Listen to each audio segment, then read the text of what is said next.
네, 안녕하십니까. 국민대학교 손해성 겸임교수 겸 서울사이버대학교 겸임교수로 근무 중이며 어디까지나 본업은 현직 법무법인 소속 손해성형사인 이윤석 손해성형사입니다. 제가 유튜브를 좀 뜸하게 했어요. 블로그도 마찬가지고. 왜냐하면 2019년도가 제가 학위논문, 박사 학위논문 기간이었습니다. 그래서 논문과 블로그와 유튜브, 업무, 학원 수업을 병행하다 보니 너무 시간이 좀 없었어요. 사실 학교 수업도 좀 있었고 하다 보니까 드디어 2020년 1월 달에 학위 논문을 통과하고 4년간의 여정이었죠. 이번에 경영학 박사, 세부 전공은 보험금융 전공입니다. 이쪽으로 해서 박사학위를 취득을 했고요.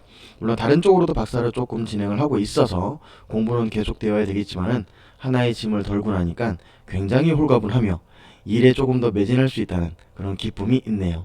일에 매진할 수 있다고 했을 때 좋아했던 사람은 저희 집사람밖에 없었지만은 네, 어쨌든 일에 좀 더 매진하는 분위기가 된 거는 사실인 것 같습니다. 자, 여담은 여기까지 하고요. 오늘 알아볼 내용은 2018년 4월 기준으로 바뀐 척추체의 기형 장애에 대해서 알아보도록 하겠습니다. 이 척추 압박골절 같은 경우에는 대부분 기형 장애와 운동 장애 뭐 이런 것들로 그 장애 기준을 판단하고 있는데 대부분 기형 장애로 판단하는 게 일반적이고요. 고정 수술을 했을 때는 운동 장애로 판단하고 있죠. 그래서 오늘은 가장 보편적으로 판단하고 있는 기형 장애가 2018년 4월 기준으로 어떻게 바뀌었는지에 대해서 알아보도록 하겠습니다. 먼저 가장 중요한 내용이기도 하죠. 질문 들어오는 것 중에 많은 분들이 궁금한 사항에 대해서 가끔 전화를 주시는 경우도 있고 한데 제가 안내를 좀 잠깐 드리도록 하겠습니다. 궁금한 점 있으시면은요, 제 유튜브 이렇게 핸드폰 통해서 보다 보면 밑에 삼각형 모양이 있습니다. 이걸 클릭하시면은요, 밑에 이렇게 쭉 뜨죠. 뜨고 제가 한번 설명이 뜨고요. 밑에 상담 신청을 제가 항상 남겨놓습니다. 이거 클릭하시면 폰메일 신청이 들어갑니다. 이상한 데 접속되는 거 아니니까 걱정 안 하셔도 되고요.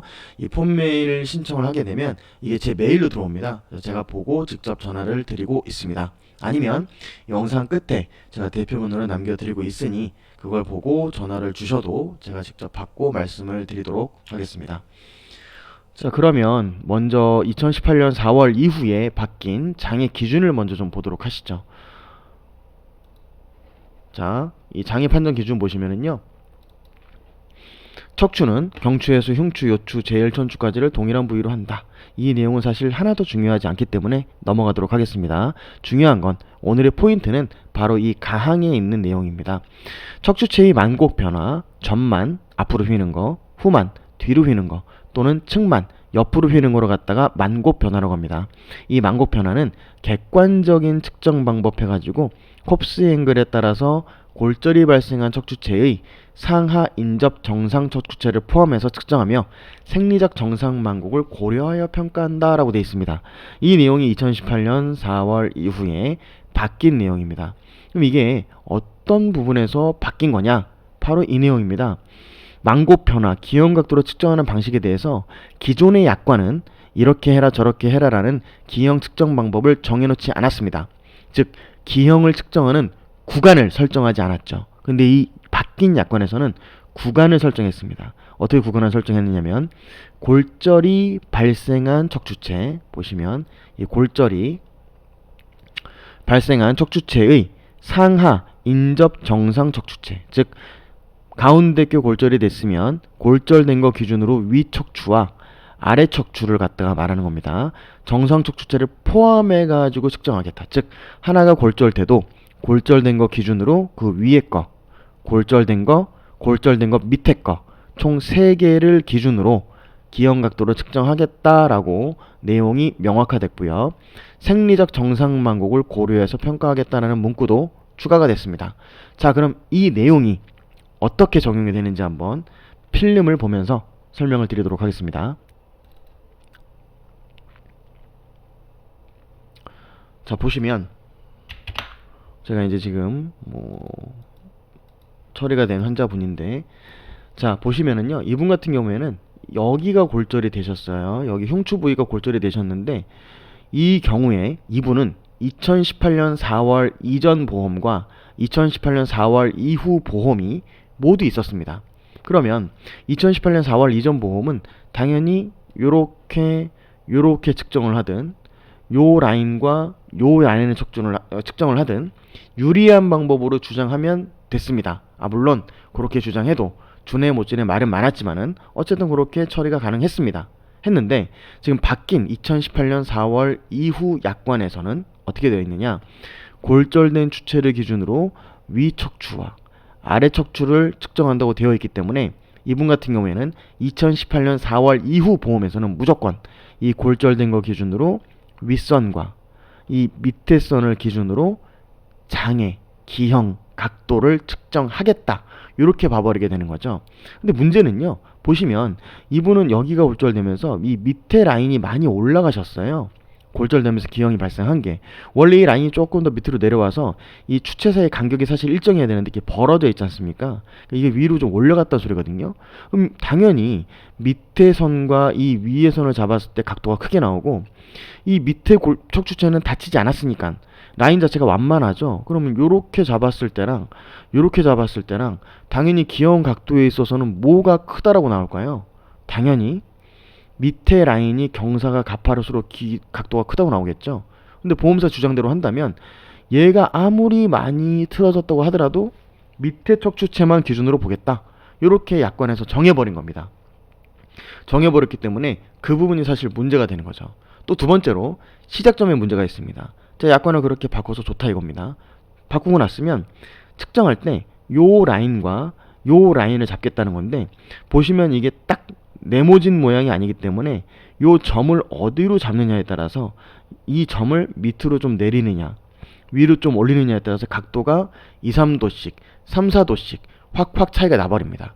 그 또 다른 문제는 뭐가 있냐면 생리적 만곡을 고려해서 평가한다고 되어 있습니다. 그러면 같은 분의 필름이지만 조금 더 이해하기 쉬운 내용을 보면서 말씀을 드리도록 할게요. 자, 보시면 이게 보험사에서 이제 바뀐 약관에 따른 내용입니다. 아까는 27도였는데요. 이건 어떻게 됐죠? 제가 아무리 이렇게 재봐도 유리하게 재도 18도가 나왔습니다. 그죠? 18도가 나왔는데 여기에서 생리적 만곡을 공제한다고 했으니 이제는 이런 내용입니다. 원래 사람의 척추가 이렇게 일자로 올라가는 게 아니라 약간 S자로 휘어 있죠. 그러다 보니까 이 각도 척추체와 척추체 사이의 각도가 원래 조금씩 틀어져 있다는 걸 의미합니다. 이걸 갖다 우리는 생리적 만곡이라고 하죠. 그래서 이게 18도가 나왔다 하더라도 원래 이 마디의 평균 각도가 약 뭐 4도 정도다 또는 3도 정도다. 이 각도가 4도 정도다. 이런 식으로 측정이 된다면 4도 합치면 8도죠. 그럼 18도에서 8도를 빼겠다는 겁니다. 빼게 되면은 10도가 되죠. 10도가 되는 것이고 지급률에 있어서는 어떤 차이가 있느냐? 자, 지급률에 있어서는 보통 우리가 기형각도로 말할 때 15도 이상이면 15도 이상의 후만 또는 전만이 있으면요 지급률이 30%입니다. 근데 아까 그분은 18도였죠. 그러면 30% 해당이 되는 게 원칙입니다. 하지만 생리적 만곡을 뺀다고 되어 있었죠. 그러면 예를 들어 4도에서 만약에 좀 8도가 빠졌다. 이렇게 되면은 각도는 10도가 되죠. 10도가 되면은 15도 미만이기 때문에 경도의 기형인 지급률은 15%만 되는 겁니다. 프로만 되는 겁니다. 이런 식으로 후유장애 보험금이 2분의 1에 삭감되는 아주 놀라운 경험을 하게 되죠. 심지어 아까 보셨다시피 그 각도로 측정하는 시작점을 어디로 잡느냐에 따라서 이 각도 18도로 보느냐 뭐 몇 도로 보느냐 때는 처음에 시작점이 되는 각도 자체도 달리 잡혀버리기 때문에 이렇게 되면 완전히 측정하는 방법에 따라서 이거를 그냥 뭐 후유장애에 대해서 인정을 해줄 마음이 있느냐 없느냐에 따라서 결과가 확 달라지게 되는 결론에 이르게 되는 것입니다. 그러면 과연 보험회사에서 그 내용에 대해서 알아서 자신들의 자문위를 통해서 여러분들의 권리를 챙겨줄까요? 글쎄요. 보험회사가 주식회사인 이상은 보험료를 내는 여러분들보다는 주주들의 이익을 조금 더 생각하지 않을까라는 것이 제 생각입니다. 자, 어쨌든 오늘 말씀드린 2018년 4월 이후에 바뀐 척추체의 기형장애에 대한 내용은 여기까지 말씀을 드리도록 하고요. 요약하자면 이제는 생리적 만곡의 공제에 대한 부분이 명확화됐을 뿐만 아니라 물론 이전 약관에는 없었다 하더라도 생리적 만곡에 대해서는 공제를 해야 된다는 판례가 있었습니다. 있었기 때문에 공제하는 문제는 이전이든 이후든 같은데, 문제는 이제는 콥스 앵글 방식을 갖다가 유리한 방식이 아니라 무조건 추체 골절 기준으로 윗뼈와 아랫뼈, 그래서 기본적으로 세 개를 잡고 보겠다라고 약관에 명시가 됐다는 점, 그리고 기준점을 어떻게 잡느냐에 따라서 결과가 아주 달라지게 된다는 점, 이 점에 대해서 말씀을 드리도록 하겠고요. 뭐 치료병원에서 보통 많이 물어보시는 경우도 있는데요.